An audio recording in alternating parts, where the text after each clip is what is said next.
ॐ अज्ञानतिमिरान्धस्य ज्ञानाञ्जनशलाकया चक्षुरोन्मिलितं येन तस्मै श्रीगुरुवे नमः। नमः विष्णुपादाय कृष्णपृष्ठाय भूतले श्रीमते जयपताका स्वामिनेति नामिने।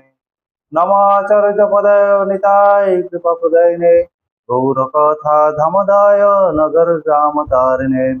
नमः विष्णुपादाय कृष्णपृष्ठाय भूतले श्रीमते भक्तिवेदान्त स्वामिनेति नामिने। नमस्ते सरस्वती देवे गौरवाणी प्रचारिणे निर्विशेष शून्यवादी प्रत्यक्षदेशकारिणे वाञ्छाकल्पतरुभ्यश्च कृपा सिन्धुभ्येव च पतितानां पावनेभ्यो वैष्णवेभ्यो नमो नमः। नमो महावदन्नाय कृष्णप्रेम प्रदायते कृष्णाय कृष्णचैतन्य नाम्ने गौरतिसे नमः। जय श्री कृष्ण चैतन्य प्रभु नित्यानंद श्री अद्वैत गदाधर शिवासादि गौर भक्तवृंद। हरे कृष्णा कृष्णा कृष्णा हरे हरे, हरे राम राम राम हरे हरे। हरे कृष्णा। শুধু গৌর ভক্তবৃন্দ, আজ এক মহান তিথি। আজ আমাদের এই ভুবন মঙ্গল পৃথিবীর কল্যাণকারী ভূভার হরণকারী ভগবানের ভক্ত আমাদের গুরুদেব শ্রীল জয়পতাকা স্বামী গুরু মহারাজের আজকে পূর্ণ আবির্ভাব তিথি।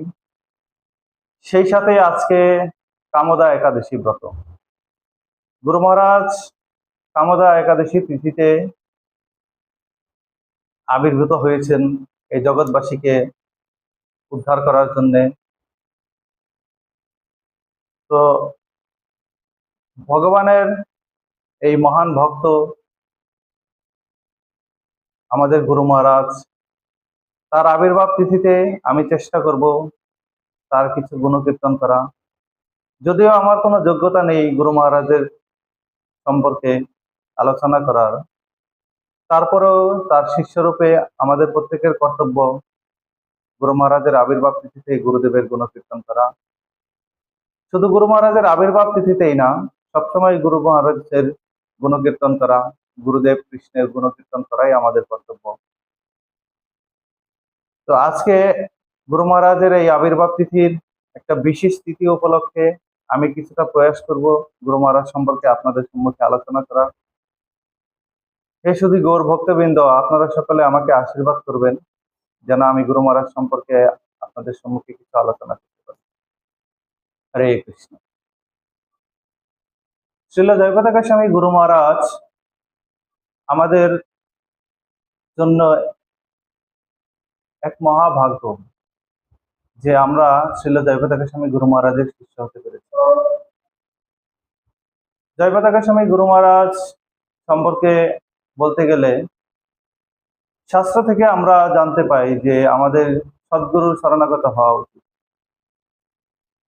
ভগবান ভগবদ গীতায় বলেছেন, তদ্বিদ্ধি প্রণিপাতেন পরিপুষ্ণাদ সেবয়া উপদেশন্তি তে জ্ঞানং জ্ঞানেনস্তত্ত্বদর্শিন। তত্ত্বদর্শী জ্ঞানের নিকট গিয়ে বা সদ্গুরুর নিকট গিয়ে আমাদের তাকে প্রণাম করা উচিত, তার সেবা করে তাকে সন্তুষ্ট করে তার কাছে প্রশ্ন জিজ্ঞাসা করা উচিত। তাহলেই সে আমাদেরকে কি করবে? কৃষ্ণ তত্ত্ব বিজ্ঞান সম্বন্ধে উপদেশ দিবে। তো একজন গুরু, গুরু মানে হচ্ছে শিক্ষক। তিনি আমাদেরকে শিক্ষা দেন কিভাবে আমরা ভগবানের সেবা করে ভগবানের কাছে ফিরে যেতে পারি। এই জগৎটা হচ্ছে দুঃখের আলয়। এই দুঃখের আলোয় আমরা সবাই দুঃখ পাচ্ছি। ভগবান হচ্ছেন প্রত্যেক জীবের বীজ প্রদানকারী পিতা। আমাদের প্রত্যেকের পিতা হচ্ছে ভগবান। তো ভগবান যখন দেখে তার সন্তানেরা এই জগতে কষ্ট পাচ্ছে, ভগবান কখনো নিজে আসেন এবং কখনো তিনি তার ভক্তদেরকে প্রেরণ করেন এই জগৎবাসীকে উদ্ধার করার জন্য। তো তেমনি একজন ভক্ত আমাদের শ্রীল প্রভুপাদ গুরু মহারাজ, এনারা আমাদেরকে উদ্ধার করার জন্য তারা এই জগতে আবির্ভূত হয়েছেন। তাই তাদের আবির্ভাব আর সবার জন্ম মৃত্যুর মতো না। আমরা জন্ম মৃত্যুর চক্রে আবর্তিত হয়ে আমাদের জন্ম হয় আমাদের কর্মফলের কারণে।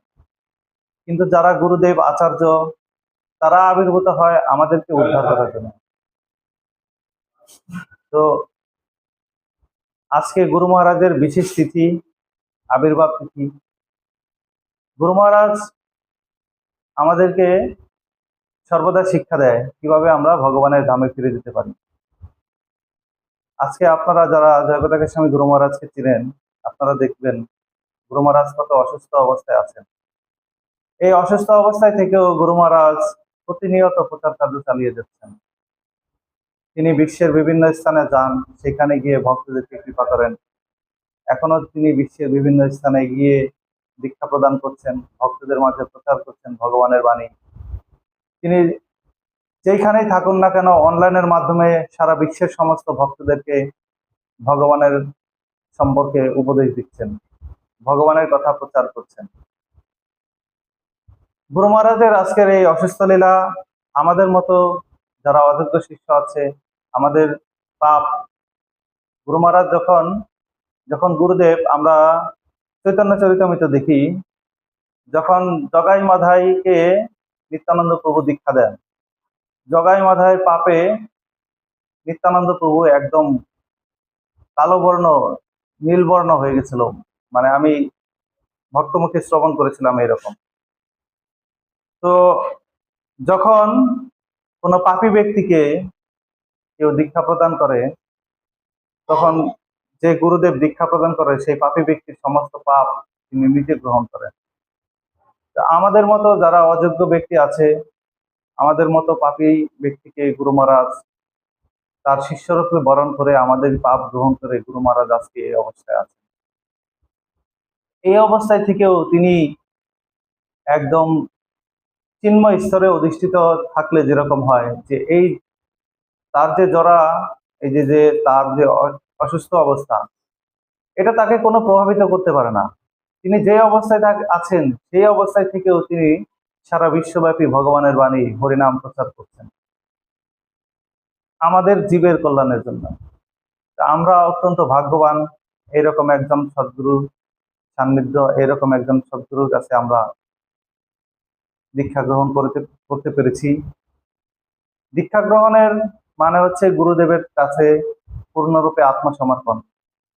তো আমি বিশেষ করে এখনো পর্যন্ত পূর্ণরূপে গুরুদেবের কাছে আত্মসমর্পণ করতে পারিনি।